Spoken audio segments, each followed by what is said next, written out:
Shalom. మీకు ఉదయకాల శుభములు. అనుదిన వాక్య ధ్యానం డైలీ బ్రెత్కు మీకు స్వాగతం. Praise the lord.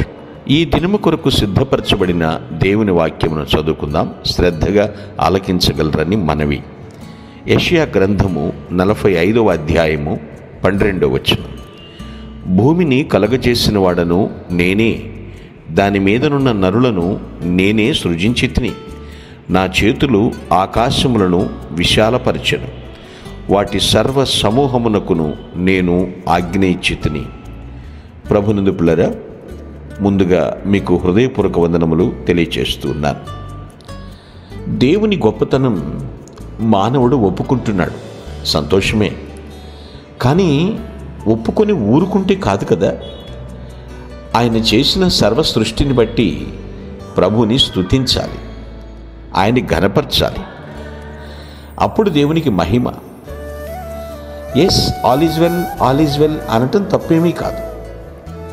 బట్ ఈ ఆల్ ఈజ్ వెల్, ఈ అంత శుభప్రదంగా అంత క్షేమకరంగా చేసిన ఆయన్ని ఘనపరచుట మన బాధ్యత అని గుర్తించాలి.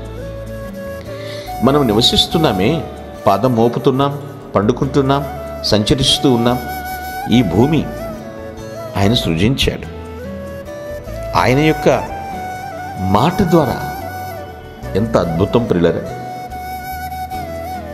నివాస యోగ్యంగా చేశాడు ఈ భూమిని. నేనే కలగ చేశానని చెప్తున్నాడు. అంతేకాదు, మనల్ని సృజించింది కూడా ప్రభువే. మానవుడు ఏదో మాయతో భూమి మీదకి వచ్చేయలేదండి. దీన్ని ఒప్పుకుంటారు, నేను కాదనను. కానీ నన్ను సృజించిన వానికి నేను ఎంత నమ్మకంగా ఉన్నాను, నన్ను ఈ భూమి మీదకి తీసుకొచ్చినటువంటి వ్యక్తి విషయంలో నేను ఎంత బాధ్యత కలిగి ఉన్నాను. ఆయన వ్యక్తి కాదు, అద్భుతమైనటువంటి శక్తి సంపన్నుడు ఆయన. ఆయన మహిమను కోరుతున్నాడు తప్ప ఏదో మనిషిని మన్నించినట్లుగా, మనిషిని ఏదో మొక్కుబడితో స్తుతించినట్లు కాదండి. అక్కడ నేనే అని చెప్పడానికి కూడా ఎంత గొప్ప ధైర్య సాహసాలు. ఎందుకంటే ఇట్స్ ఫ్యాక్ట్, అది నిజం. నేనే సృజించితిని. ఈ మాట ఎవ్వరూ అనలేరు. ఎందుకంటే వస్తువు ఎవరిదో వారిదే నాది అంటారు, ముమ్మాటికి నాది అంటారు. ఆయన సృజించాడు. నా చేతులు ఆకాశములను విశాలపరచను. ఈ చేతులే రక్షించుటకు కూడా విశాలంగానే ఉన్నాయి. మనిషిని పాడైపోకుండా కాపాడటానికి కూడా విశాలంగా ఉన్నాయి.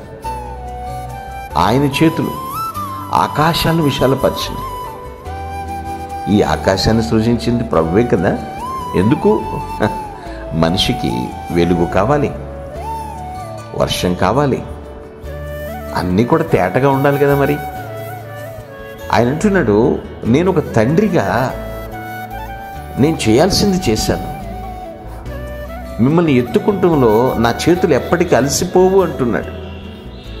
ఎందుకంటే మనల్ని సృజించినటువంటి దేవుడు మనల్ని ఎత్తుకునేటువంటి వాడు కూడా. మహాకాశములకు సృజించినటువంటి వాడు. క్రింది ఆకాశం, మధ్య ఆకాశం, పరమాకాశం, 3 ఆకాశం. పౌలు భక్తుడు చెప్తున్నట్లుగా నేను 3 ఆకాశములకు కొనిపోబడితిని అంటున్నాడు ఆయన. విశాలపరచను, వాటి సర్వ సమూహమునకు ఆజ్ఞ ఇచ్చితిని.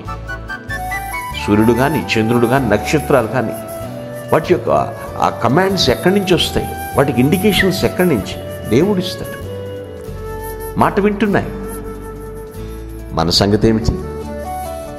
ప్రభువా, నన్ను ఈ భూమి మీద ఉంచావు, క్షేమంగా ఉంచావు, నీకు వందనములు తండ్రి. నమ్మకంగా ఉంటాను, నీ ఆజ్ఞలు పాటిస్తాను అని ఆనందంగా ఈ క్షణమే ఒప్పుకొందుముగాక. ఆమేన్.